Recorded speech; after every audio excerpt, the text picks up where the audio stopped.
Padre Fábio, eu sinto um vazio muito grande dentro de mim e nem sei por quê. O que fazer nessa hora? Bem, esse conceito de vazio é muito amplo, né? O que pode ser um vazio? Se é vazio é porque não é nada, né?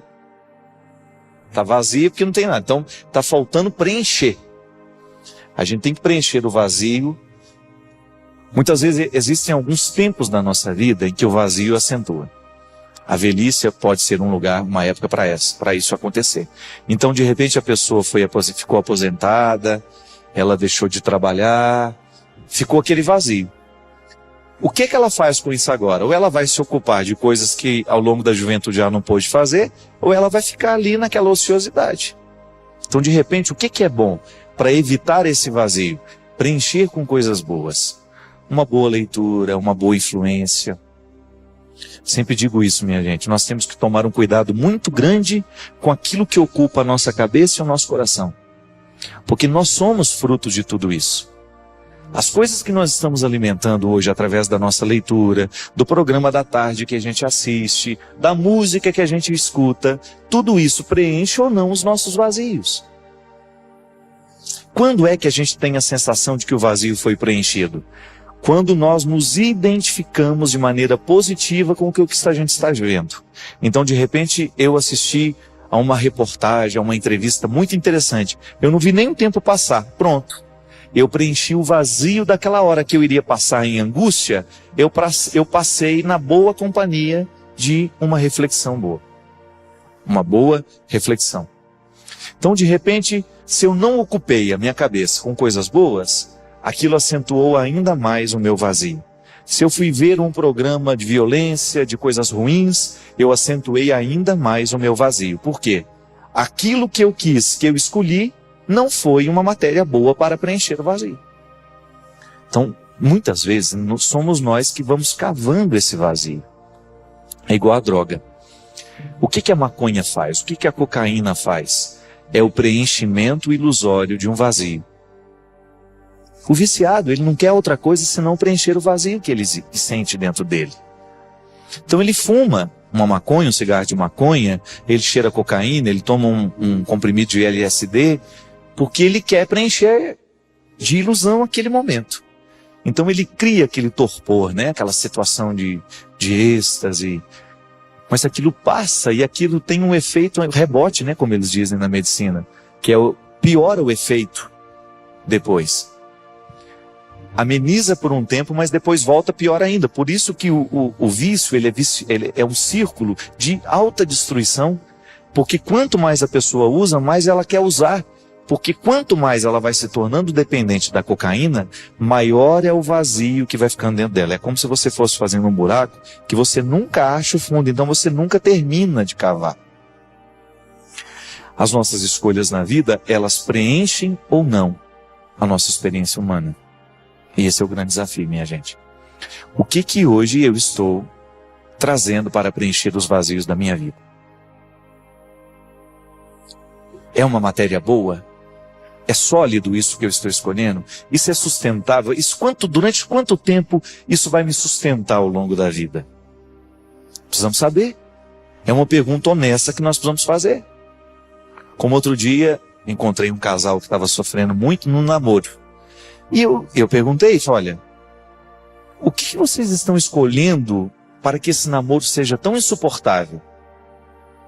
O namoro fica insuportável a partir das permissões e das escolhas que o casal faz, não é verdade?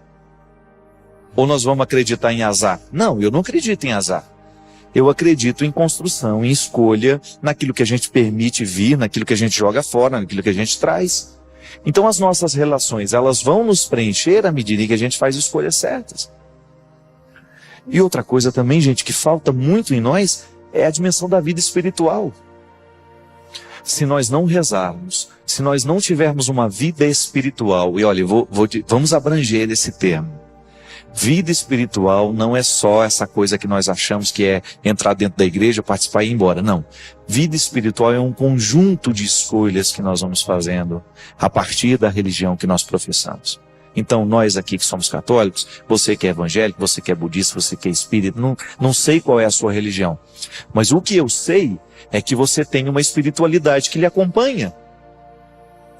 O contexto dessa espiritualidade é que nos preenche ou não. É por isso que existem tantas pessoas que estão insatisfeitas com a sua religião.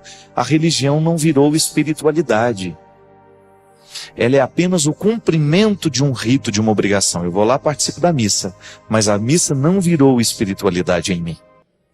Então, o vazio, a religião pode preencher o vazio humano, desde que ela se transforme em espiritualidade.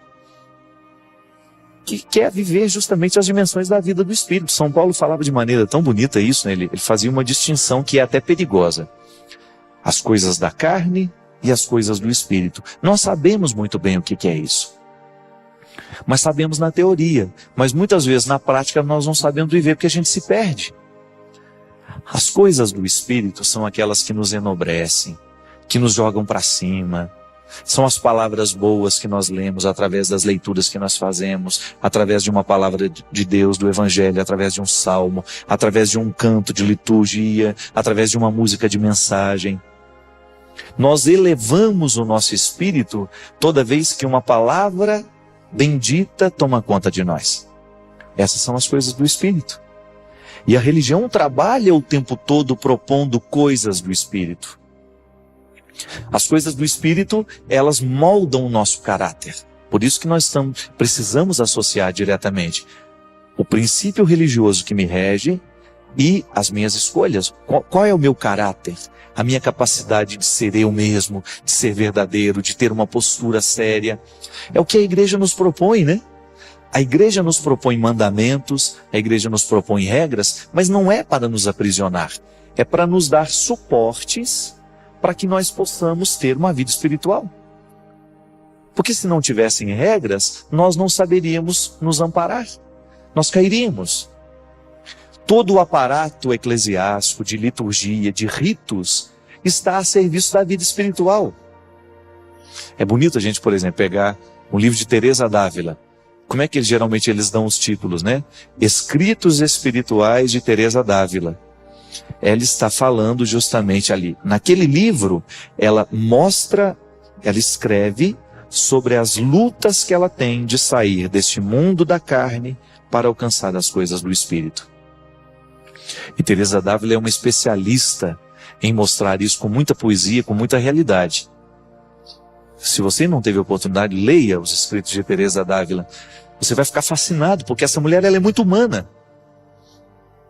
E ela não pratica uma religião etérea, dessas que não se mistura na realidade, não. Diz que tem uma cena, não sei se isso é verdade, né? Eu não sei onde que está escrito também, né? Aí diz que ela estava, sei lá, eu acho que ela estava no banheiro, né?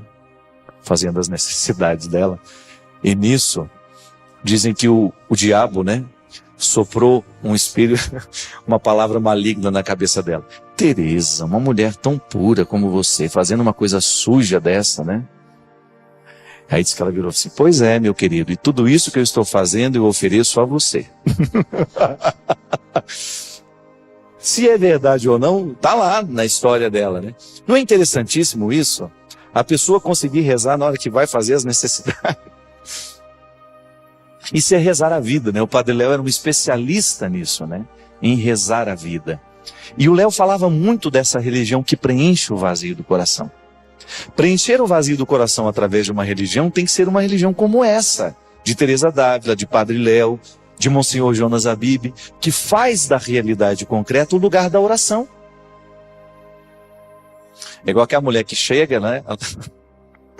Antes de sair de casa, ela bate no marido, no papagaio, nos meninos, no balai de manga e fala, eu preciso ir para a missa, e bate em todo mundo.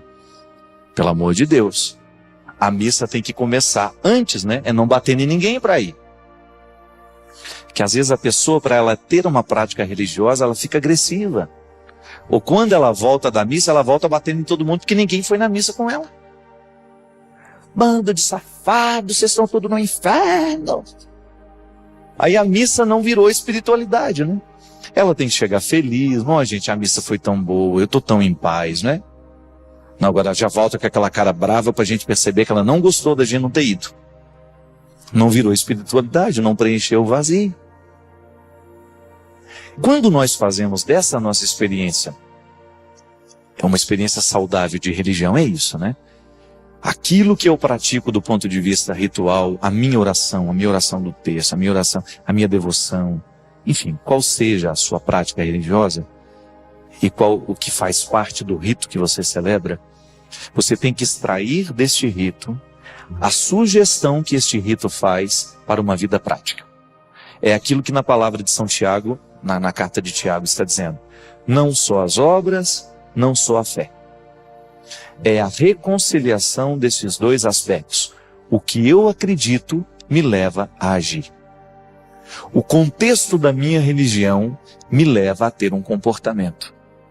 Sou solidário, de repente, ser simpático com as pessoas que a gente encontra, ser amável com quem a gente encontra, né? Ser acessível ao outro. Isso é tão bonito, né? Quando você tem a oportunidade de estabelecer vínculos e que a pessoa, é aquilo que a gente falava no primeiro bloco, a pessoa não tem receio de chegar perto porque ela sabe que você é uma pessoa religiosa. A sua religião quebra o muro da cidade. Já não importa se estamos fora ou se estamos dentro. Nós nos transformamos em pessoas abertas. Igual semana retrasada, eu estava viajando lá de Navegantes, Santa Catarina, para São Paulo, e eu me encontrei com o pastor da Igreja Quadrangular. E lá no aeroporto estava ele, a família, eles são de Brusque, e a família havia levado o pastor para pegar o avião, a esposa dele e os filhos. E eu vi que a mulher ficou chorando assim de longe, me olhando, né? Pensei, né?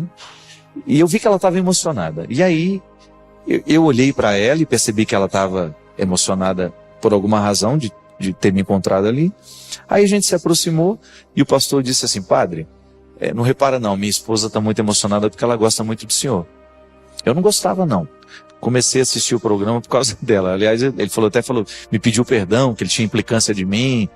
Não tem nada que perdoar, né? Isso é natural, o processo natural. Você é um pastor.